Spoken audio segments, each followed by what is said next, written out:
Social democratic party of ಇಂಡಿಯಾದ ಚಲೋ ಬೆಳಗಾವಿ ಅಂಬೇಡ್ಕರ್ ಜಾಥಾದ ಈ ಒಂದು ಚಳುವಳಿಯಲ್ಲಿ ಭಾಗವಹಿಸಿರುವಂತಹ ಎಲ್ಲ ನನ್ನ ರಾಜ್ಯ ಗೌರವಾನ್ವಿತ ನಾಯಕರೇ, ಮಂಗಳೂರು ಮತ್ತು ಉಡುಪಿಯ ಎಲ್ಲ ಗೌರವಾನ್ವಿತ ಪದಾಧಿಕಾರಿಗಳೇ, ಇಲ್ಲಿ ಭಾಗವಹಿಸಿರುವಂತಹ ಎಲ್ಲ ನನ್ನ ಒಡನಾಡಿ ಮಿತ್ರರೇ, ಸಹೋದರಿಯರೇ ಮತ್ತು ಈ ದಕ್ಷಿಣ ಕನ್ನಡಕ್ಕೆ ತಮ್ಮ ನಗುಮುಖದಿಂದ ಬಹಳ ಪ್ರೀತಿಯಿಂದ ನಮ್ಮನ್ನು ಆಹ್ವಾನ ಮಾಡಿಕೊಂಡಂತಹ ಪೊಲೀಸ್ ಇಲಾಖೆಯವರಿಗೂ ಕೂಡ ಸೇರಿಸಿ ಎಲ್ರಿಗೂ ಜೈ ಭೀಮ್ ವಂದನೆಗಳನ್ನು ನಾನು ಸಲ್ಲಿಸೋದಕ್ಕೆ ಇಷ್ಟಪಡ್ತೀನಿ. ಮತ್ತೊಬ್ರು ಪ್ರಮುಖವಾದಂತಹ ಒಬ್ಬ ವ್ಯಕ್ತಿಗೆ ನಾನು ಧನ್ಯವಾದ ಅರ್ಪಿಸಬೇಕು.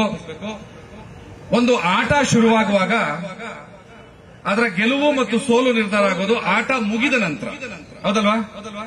ಯಾವುದೇ ಒಂದು ಆಟದ ಸೋಲು ಮತ್ತು ಗೆಲುವು ನಿರ್ಧಾರ ಆಗೋದು ಆಟ ಮುಗಿದ ನಂತರ. ನಮ್ಮ ಆಟ ಇನ್ನೂ ಪ್ರಾರಂಭನೇ ಆಗಲಿಲ್ಲ, ಆಗಲೇ ನಮಗೆ ಗೆಲುವನ್ನು ತಂದುಕೊಟ್ಟಂತಹ ಉಡುಪಿಯ ಮಾನ್ಯ ಎಸ್ಪಿ ಸಾಹೇಬರಿಗೆ ನಾನು ತಮ್ಮೆಲ್ಲರ ಪರವಾಗಿ ಅಭಿನಂದನೆಯನ್ನು ಸಲ್ಲಿಸೋದಕ್ಕೆ ಇಷ್ಟಪಡ್ತೀನಿ. ನಮ್ಮ ಈ ಜಾಥಾದ ಉದ್ದೇಶ ಸರ್ಕಾರಕ್ಕೆ ಇದೇ ಡಿಸೆಂಬರ್ 16ನೇ ತಾರೀಕು ಬೆಳಗಾವಿನಲ್ಲಿ ತಲುಪಬೇಕಿತ್ತು.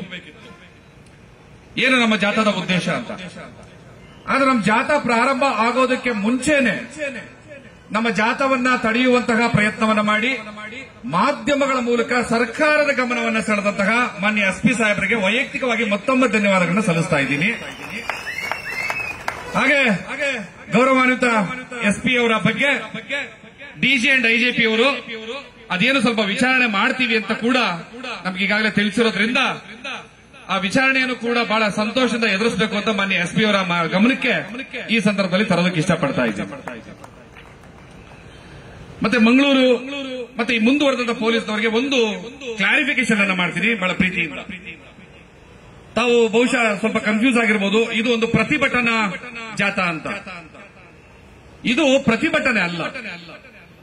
ಈ ಜಾಥಾ ಇದೆಯಲ್ಲ, ಇದು ಯಾರ ವಿರುದ್ಧವೋ ರಸ್ತೆಯಲ್ಲಿ ಧಿಕ್ಕಾರ ಕೂಗುವಂತಹ ಪ್ರತಿಭಟನೆ ಅಲ್ಲ. ಮೊದಲು ದಯಮಾಡಿ ಪೊಲೀಸ್ನವರಿಗೆ ಇದು ಅರ್ಥ ಆಗಬೇಕಾಗಿದೆ. ಕನ್ಫ್ಯೂಸ್ ಆಗಿದ್ದೀರಿ. ಇದು ಉಗ್ರವಾದ ಹೋರಾಟವೂ ಅಲ್ಲ.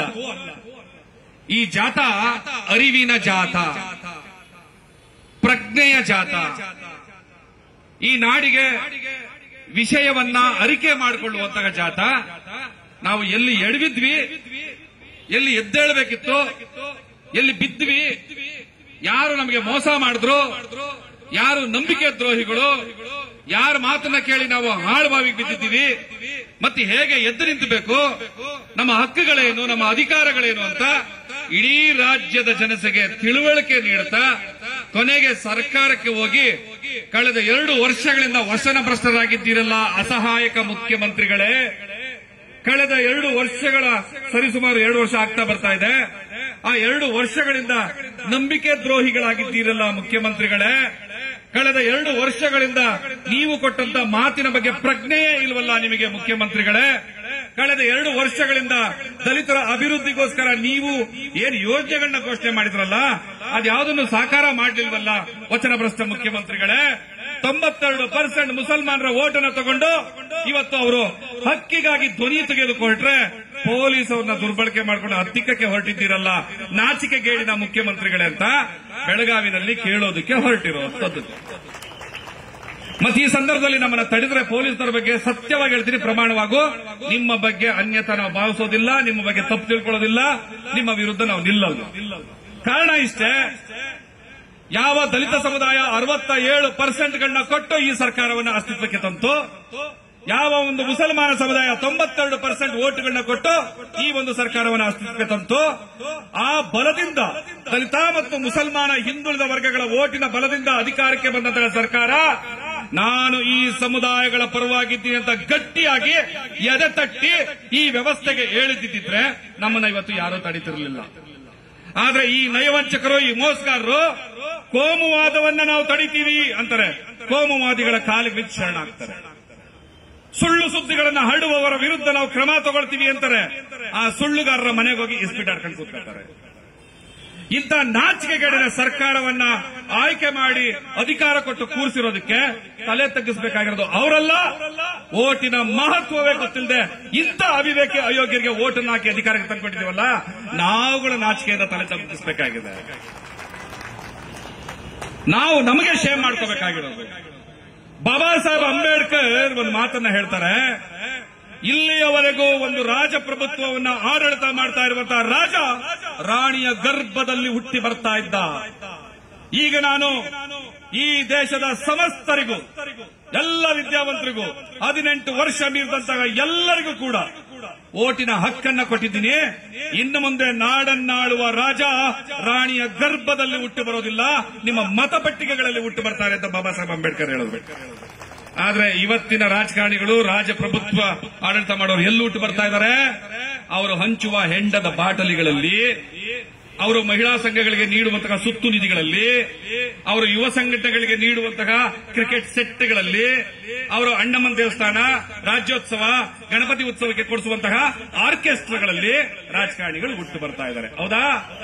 ಹಂಗಾಗಿ ಇವತ್ತು ನಾವು ಅವ್ರನ್ನ ನ್ಯಾಯ ಕೊಡಿ ಅಂತ ಕೇಳಕ್ಕಾಗಲ್ಲ, ಹಕ್ಕು ಅಧಿಕಾರ ಕೊಡಿ ಅಂತ ಕೇಳಕ್ಕಾಗಲ್ಲ.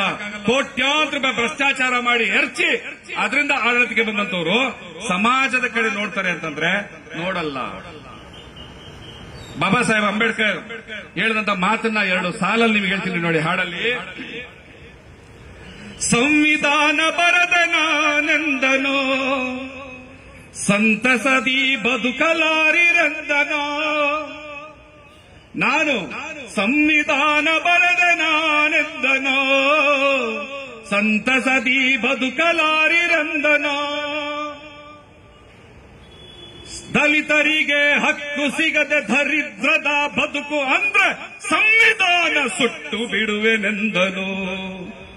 ಬಾಬಾ ಸಾಹೇಬ್ ಅಂಬೇಡ್ಕರ್ 1949 ಇಸ್ವಿ ನವೆಂಬರ್ 26ನೇ ತಾರೀಕು ಈ ದೇಶದ ಸಂವಿಧಾನವನ್ನ ಈ ದೇಶಕ್ಕೆ ಅರ್ಪಣೆ ಮಾಡಿ ಹೊರಗಡೆ ಬಂದಾಗ ಪತ್ರಕರ್ತರು ಕೇಳ್ತಾರೆ, ಸಂವಿಧಾನವನ್ನ ರಚನೆ ಮಾಡಿ ಬಾಬಾ ಸಾಹೇಬ್ರೆ ದೇಶಕ್ಕೆ ಅರ್ಪಣೆ ಮಾಡಿದ್ದೀರಿ, ಇನ್ನು ನಿಮ್ಮ ಕನಸು ಈಡೇರುತ್ತೆ, ಈ ನಾಡಿನ ಶೋಷಿತ ಸಮುದಾಯಗಳು, ಅಸ್ಪೃಶ್ಯ ಸಮುದಾಯಗಳು ಒಂದಿಷ್ಟು ಹಕ್ಕೋಧಿಕಾರಗಳನ್ನ ಪಡಿತವಲ್ವಾ ಅಂತ ಕೇಳುವಾಗ ಒಂದು ಮಾತನ್ನು ಹೇಳ್ತಾರೆ, ಸಂವಿಧಾನವನ್ನ ನಾನು ಕೊಟ್ಟಿದ್ದು ನಿಜ, ಆದ್ರೆ ಅದನ್ನ ಜಾರಿಗೊಳಿಸಬೇಕಾಗಿರುವಂತಹ ಜಾಗದಲ್ಲಿ ಸಂವಿಧಾನದ ವಿರೋಧಿಗಳಿದ್ದಾರೆ.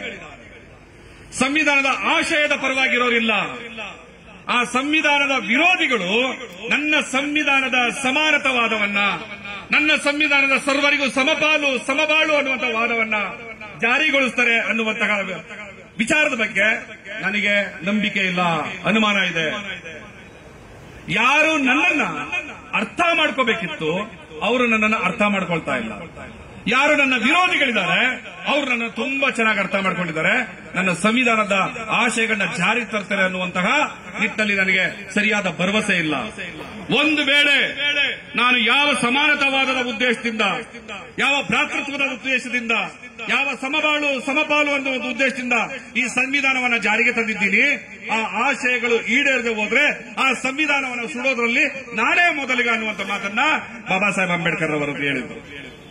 ಈಗ ನಾವು SDP ಹೇಳ್ತಾ ಇದ್ದೀವಿ, ಈ ವೇದಿಕೆ ಮೇಲೆ ನಿಂತ್ಕೊಂಡು ನಾವು ಯಾರ ಪರವಾಗಿ ಧ್ವನಿ ಎತ್ತಾ ಇದ್ದೀವಿ ಅವರು ನಮ್ಮನ್ನು ಇನ್ನೂ ಸರಿಯಾಗಿ ಅರ್ಥ ಮಾಡ್ಕೊಳ್ಳಿಲ್ಲ. ನಾವು ಯಾರ ಪರವಾಗಿ ಹೋರಾಟ ಮಾಡ್ತಾ ಇದ್ದೀವಿ ಅವರು ನಮ್ಮನ್ನ ಇನ್ನೂ ಸರಿಯಾಗಿ ಅರ್ಥ ಮಾಡ್ಕೊಳ್ಳಿಲ್ಲ. ನಾವು ಯಾರಿಗಾಗಿ ನಮ್ಮ ತನು, ಮನ, ಧನ, ಜೀವ ಎಲ್ಲವನ್ನೂ ಕೊಟ್ಟು ಹೋರಾಟವನ್ನು ಮಾಡ್ತಾ ಇದ್ದೀವಿ ಆ ಸಮುದಾಯಗಳೇ ನಮ್ಮನ್ನು ಇನ್ನೂ ಅರ್ಥ ಮಾಡ್ಕೊಳ್ಳಿಲ್ಲ.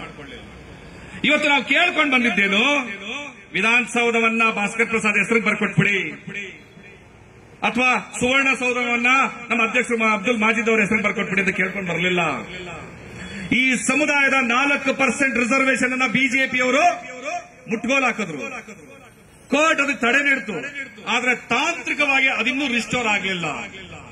ಈ 4% ರಿಸರ್ವೇಶನ್ ಇರುವಾಗ ಮುಸಲ್ಮಾನ ಸಮುದಾಯಕ್ಕೆ ಸಿಗದಿದ್ದಂತಹ ವಿದ್ಯಾಭ್ಯಾಸದ ಹಕ್ಕು, ಉದ್ಯೋಗದ ಹಕ್ಕು, ಕನಿಷ್ಠ 300ರಿಂದ 400 ಮೆಡಿಕಲ್ ಸೀಟ್ಗಳು ನಮ್ಮ ಸಮುದಾಯದ ಮುಸಲ್ಮಾನ ಸಮುದಾಯದ ಮಕ್ಕಳಿಗೆ ಸಿಗ್ತಾ ಇತ್ತು. ಪ್ರತಿ ವರ್ಷ ಸುಮಾರು 1700ಕ್ಕೂ ಹೆಚ್ಚು ಎಂಜಿನಿಯರಿಂಗ್ ಸೀಟ್ಗಳು ನಮ್ಮ ಸಮುದಾಯದ ಮಕ್ಕಳಿಗೆ ಸಿಗ್ತಾ ಇತ್ತು. ಆದ್ರೆ ಈ 4% ಯಾವಾಗ ರದ್ದಾಯ್ತು ಅದ್ಯಾವುದು ಸಿಗ್ತಾ ಇಲ್ಲ. ಅದು ಬೇಕು ವಾಪಸ್. ಮತ್ತೆ ಅಷ್ಟು ಮಾತ್ರ ಅಲ್ಲ, ಅದನ್ನ 8% ಹೆಚ್ಚು ಮಾಡಬೇಕು. ಯಾಕೆಂದ್ರೆ ಮುಸಲ್ಮಾನ ಸಮುದಾಯದ ಪಾಪ್ಯುಲೇಷನ್ ಕರ್ನಾಟಕದಲ್ಲಿ 17%. ಈಗೇನು ಕಾಂತರಾಜ್ ಆಯೋಗದ ವರದಿಯನ್ನ ಬಿಡುಗಡೆ ಮಾಡಿದ್ರೆ ಮುಸಲ್ಮಾನರ ಪಾಪ್ಯುಲೇಷನ್ ಈ ರಾಜ್ಯದ ಬಹುದೊಡ್ಡ 2ನೇ ಸ್ಥಾನದ ಪಾಪ್ಯುಲೇಷನ್. ಇಂಥವರಿಗೆ ಕನಿಷ್ಠ 10,000 ಕೋಟಿ ರೂಪಾಯಿನಾದ್ರೂ ಕೊಡ್ರಿ. 23% ಇರುವಂತಹ ದಲಿತ ಸಮುದಾಯಕ್ಕೆ 39,000 ಕೋಟಿ ರೂಪಾಯಿಗಳನ್ನ ಕೊಡ್ತಾ ಇದ್ದೀರಿ. ನಿಮ್ಮ ಬಜೆಟ್ನ ಗಾತ್ರ 3,17,000 ಕೋಟಿ. 17% ಇರುವಂತಹ ಮುಸಲ್ಮಾನರಿಗೆ ಕೇವಲ 10,000 ಕೋಟಿ ಕೊಡಿ. 2% ಇರುವಂತಹ ಬ್ರಾಹ್ಮಣರಿಗೆ ನೀವು 500 ಕೋಟಿ ರೂಪಾಯಿನ ಕೊಡ್ತಾ ಇದ್ದೀರಿ ಪ್ರತಿ ವರ್ಷ. ಮುಸಲ್ಮಾನರಿಗೆ ಎಷ್ಟು ಕೊಟ್ಟಿದ್ದೀರಿ ಅಂದ್ರೆ ನಾನು 3%, 1% ಕೊಟ್ಟಿಲ್ಲ ರೀ. ಹೆಮ್ಮೆಯಿಂದ ಹೇಳ್ಕೊತೀವಿ ಅಂತ ಹೇಳ್ತಾರಲ್ಲ, ನಾಚಿಕೆಗೆಟ್ಟಿದ್ದ ಮುಖ್ಯಮಂತ್ರಿಗಳು. ಇಂಥವರ ವಿರುದ್ಧ ನಾವು ಹೋರಾಟ ಮಾಡ್ತೀವಿ. ಸಮುದಾಯದ ಪರವಾಗಿ ಧ್ವನಿ ಎತ್ತುತ್ತಾ ಇದ್ದೀವಿ. ಸಮುದಾಯಕ್ಕೆ ಆಗ್ತಾ ಇರುವಂತಹ ಲಾಸ್ ಏನು ಅಂತ ಕೇಳ್ತಾ ಇದ್ದೀವಿ. ಹಿಜಾಬ್ ವಾಪಸ್ ತರ್ತೀನಿ ಅಂತೀರಿ, ಯೂಟರ್ನ್. ಅಜಾನ್ ಬಗ್ಗೆ ಮಾತಾಡ್ತೀರಿ, ಯೂಟರ್ನ್. ಮುಸಲ್ಮಾನರ